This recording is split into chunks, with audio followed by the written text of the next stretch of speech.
जय समर्थ सद्गुरू गजानन महाराज. भाग 25. गजानन भक्त असलेला मुंडगावचा झॅमसिंग एक दिवस गजानन महाराजांच्या दर्शनाला आला आणि त्यांना आपल्या गावी चलण्याचा आग्रह करू लागला. तो गजानन स्वामींना म्हणाला, स्वामी, मागे मी आपल्याला आडगावला माझ्या भाच्याच्या घरी न्यायला आलो होतो. तेव्हा तुम्ही म्हणाला होतात की मी आत्ता येत नाही, पुन्हा कधीतरी येईन. उगाच आग्रह करू नकोस. त्या गोष्टीला आता खूप दिवस झाले. आता माझ्याबरोबर मुंडगावला चला आणि माझ्या घरी काही दिवस राहा.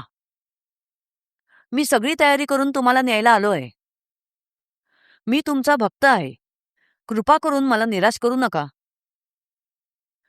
झॅमसिंगची विनंती मान्य करून गजानन महाराज त्याच्याबरोबर मुंडगावला आले. तेथे त्यांच्या दर्शनाला भरपूर गर्दी लोटली. झॅमसिंगने गजानन महाराजांसाठी आपल्या घरी मोठा भंडारा घातला. मुंडगाव हे गोदातीर झाले. दुसरे पैठण झाले. पैठणच्या संत एकनाथांसारखे मुंडगावचे संत गजानन शोभू लागले. गजानन स्वामींसमोर भजन करण्यासाठी भजनाच्या खूप दिंड्या आल्या. आचारी स्वयंपाकाला लागले. अर्धा स्वयंपाक झाल्यावर गजानन स्वामी झॅमसिंगला म्हणाले, झॅमसिंगा, आज चतुर्दशी आहे. ही रिक्त तिथी आहे. तेव्हा आज भोजनाचा बेत नको. भोजनाच्या पंक्ती पौर्णिमेला होऊ देत. त्यावर झॅमसिंग म्हणाला, पण स्वामी, स्वयंपाक तर तयार झाला आहे आणि प्रसादाच्या भोजनासाठी लोकांची खूप गर्दी झाली आहे. तेव्हा आजच भोजनावळी झाल्या तर बरे आहे. त्यावर गजानन स्वामी म्हणाले, व्यवहार बघितला तर तुझे म्हणणे बरोबर आहे, पण आज भोजनावळी होणे त्या जगदीशाला मान्य नाही. त्यामुळे हे अन्न वायाच जाणार आहे. तेव्हा आजच्या भोजनावळीचा हट्ट सोडून दे. पण तयार असलेला स्वयंपाक वाया जाऊ नये आणि भोजनासाठी जमलेले लोक नाराज होऊ नयेत म्हणून गजानन स्वामींचा सल्ला न मानता झॅमसिंगने जेवणाच्या पंक्ती बसवल्या. लोक जेवायला बसले. तोच एकाएकी आकाश ढगांनी भरून आले. मेघगर्जना होऊ लागली. विजा कडाडू लागल्या. वाऱ्याचा झंझावात सुटला. झाडे वादळाने मोडायला लागली. मुसळधार पाऊस कोसळायला लागला.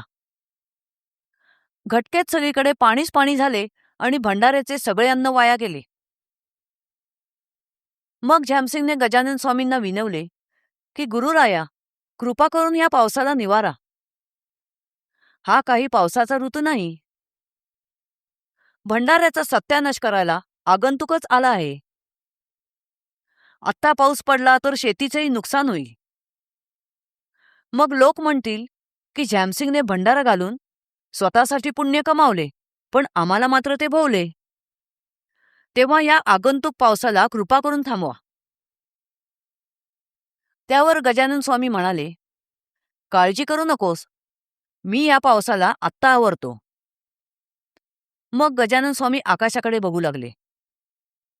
तेव्हा एका क्षणात सारे मेघ निघून गेले. वारे, कडाडणाऱ्या विजा, पाऊस सारे काही शांत झाले. सगळीकडे ऊन पडले. मग गजानन स्वामी झॅमसिंगला म्हणाले, उद्या पाऊस दगा देणार नाही. उद्या तू निर्धास्त होऊन भंडारा घाल. गजानन स्वामींच्या आज्ञेनुसार झॅमसिंगने दुसऱ्या दिवशी पौर्णिमेला पुन्हा मोठा भंडारा घातला. गजानन भक्त झॅमसिंगने मुंडगावातील आपली सर्व इस्टेट गजानन महाराजांच्या चरणी अर्पण केली. मुंडगावातील लोक गजानन महाराजांचे भक्त होते. मुंडगावातील पुंडलिक भोकरे हा धार्मिक वृत्तीचा एक तरुण मुलगाही गजानन महाराजांचा भक्त होता. पुंडलिक हा उकिरडा नावाच्या एका कुणब्याचा एकुलता एक पुत्र होता. वऱ्हाडात जर का नवजात मुले जन्माला आल्यावर लगेच मृत होत असतील तर आईबाप देवाला नवस बोलत की ह्यावेळी माझे मूल वाचल्यास त्याचे नाव उकिरडा ठेवीन. वऱ्हाडात उकिरडा, तेलंगणात पेंटय्या तर महाराष्ट्रात केरपुंजा अशी नावे नवस फेडण्यासाठी ठेवली जायची. पुंडलिक वद्य पक्षात नियमितपणे व श्रद्धेने शेगावची पायी वारी करून गजानन महाराजांचे दर्शन घेत असे. वारकरी जसे वद्य पक्षात इंद्रायणी काठच्या देहू आळंदी या गावी नियमित वारीला जातात, तसा पुंडलिक नियमित शेगाव वारी करत असे. एकदा वऱ्हाडात प्लेगची साथ आली. या रोगात प्रथम थंडी भरून ताप येतो, डोळे लाल होतात, कुठल्या तरी सांध्यावरची ग्रंथी सुचते. मग रोगी शुद्ध हरपून बरळत राहतो, क्षणाक्षणाला बेशुद्ध होतो, नंतर मृत पावतो. मुळात हा रोग भारतातला नाही. युरोपातून तो भारतात आला आणि गावोगावी पसरला. त्या साथीच्या रोगामुळे रहिवासी आपली घरे सोडून जाऊ लागले. गावेच्या गावे रिकामी होऊ लागली. मुणगावातही ही साथ पसरली होती. त्या दिवशी पुंडलिकाचा शेगाव वारीला जाण्याचा दिवस असल्याने तो शेगावच्या पायी वारीला निघाला. त्याला घरीच तापाची कणकण जाणवली, पण तिकडे दुर्लक्ष करून तो आपल्या पित्याबरोबर शेगावला जायला निघाला. 5 कोसांवर पोचताच पुंडलिकाला ताप भरला. त्याला प्लेगची लागण झाली होती. रस्त्याने चालताना त्याच्याच्याने एक पाऊलही चालवेना. त्याची अवस्था बघून पित्याने विचारले की का रे पुंडलिका, असे का करतो आहेस? पुंडलिक म्हणाला, बाबा, मला ताप आला आहे. काखेत एक गोळाही उठला आहे. अंगातली सगळी ताकद गेली आहे. आता माझ्याच्याने एक पाऊलही चालवत नाहीये. पुंडलिकाला वाटले की आता आपली वारी पूर्ण होऊ शकणार नाही.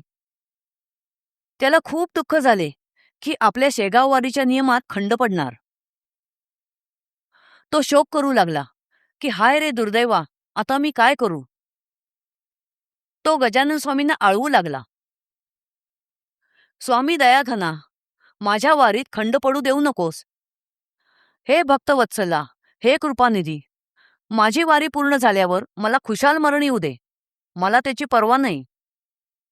पण मरणापूर्वी मला तुझ्या दिव्य चरणांचे दर्शन होऊ दे. आपल्या मुलाची ही स्थिती पाहून बापही चिंताचूर होऊन रडू लागला आणि देवाला आळवू लागला की देवा, माझा एकुलता एक पुत्र, माझ्या वंशाचा दिवा असा नेऊ नकोस.